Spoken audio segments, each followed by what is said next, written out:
So here we have the Mini Cooper S 5-door hatchback on an 18 plate. I'm going to start off by showing you inside the boot, and then we'll hop in and run through some controls on the inside from there.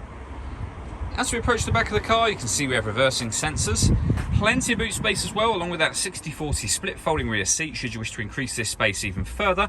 And then this tray section, which is removable, can fold down to divide the boot up as well. Okay, now that we're inside the car, we're going to start with the dials. On the left-hand side, we have the rev counter, we have the speedometer in the middle, and the fuel gauge on the right-hand side. Also in the middle, you can see the total miles of this car, which is 16,692.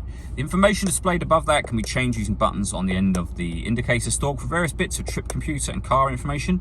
For example, a digital readout for the speedometer, as you can see. We back out to the steering wheel. On the left-hand side, we have cruise control and speed limiter, and on the right-hand side, stereo controls for the car. Over in the center, we then have the stereo screen for the car. So this is where you can access your radio, your own music, and you can pair your phone as well.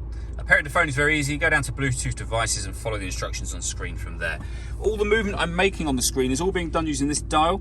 You can enter certain menus directly from here, but the dial will do virtually everything. So you can go back to the main menu.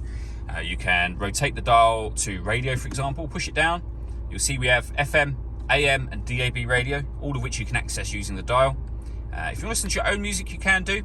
There are a few ways to do that. So we've got USB input, Bluetooth audio, and auxiliary input as well. Working our way down from there, we have dual zone climate control, so you can adjust the passenger and driver temperature. You can increase and decrease the fan speed. You can determine what direction the air is distributed in once it enters the car. Air conditioning's on at the minute, so off, back on again, or hit auto. The car will now take control of the fan speed and direction of the air for you to maintain these temperatures. Press auto again to go back to whatever settings you had it on previously. Below that, we can turn off the stop and start. This car is designed to cut out when it's stationary in traffic to save you fuel. That system is now off. We can turn off the engine and start the engine from here. We can turn off the traction control, and then this button will change the driving setup of the car. So you can put the car into sport.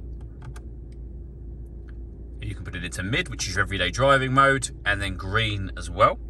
Underneath that, we have a 12-volt charging socket, USB and auxiliary inputs, and a 6-speed manual gearbox. All that leaves me to say is thank you for taking the time to watch this video. If you'd like to come see the car in person and have a test drive, please feel free to call any of our MJA sites. We'd love to hear from you soon.